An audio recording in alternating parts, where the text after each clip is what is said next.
So now we've had a look at the what and the who, now we'll talk about the when. So with each contract, you're able to define your response times, your service levels, and as well as the hours that the contract will actually cover. So along the top, your first option will be service levels. Now these are something that you can define yourself. Do you want 4-hour response, 8-hour response, same day, business day, whichever you want for each separate level. So for example, a critical, you may want 4-hour response, or you may want to customize the response. So within certain working hours, it needs to be done within certain times. Now, this also counts for not just attending the site, but also for the different stages of the ticket. So you can define how long it must take the service partner to accept the call, how long it takes to schedule call, and almost as importantly, what's the cutoff for the end of day.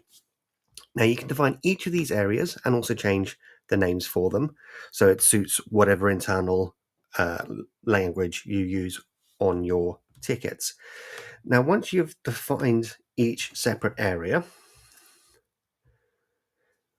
you then need to define the hours in which the contract is active. Now, you could do this to be a full 7-day contract, 5-day contract, whatever you require. Is it a 24-hour contract? If not, define the start time, the end time. Are there extended hours? So maybe the contract will usually cut off at 6 o'clock, but you will need that extended to 8 o'clock on occasions.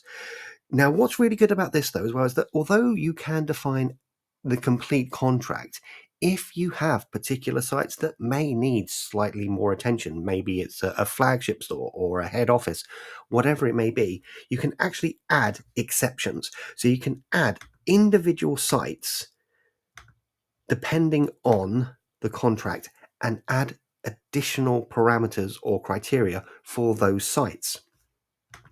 Now, this will be on top of the standard contract which you are setting up with the hours, and will cover as many sites as you need, but with tailoring in mind.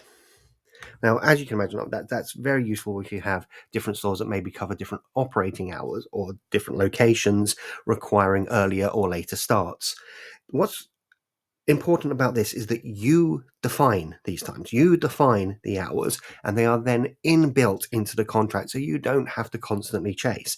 If the partner has not performed an action within the certain set time as defined by the contract, an automatic alert will be sent both to you and the service provider.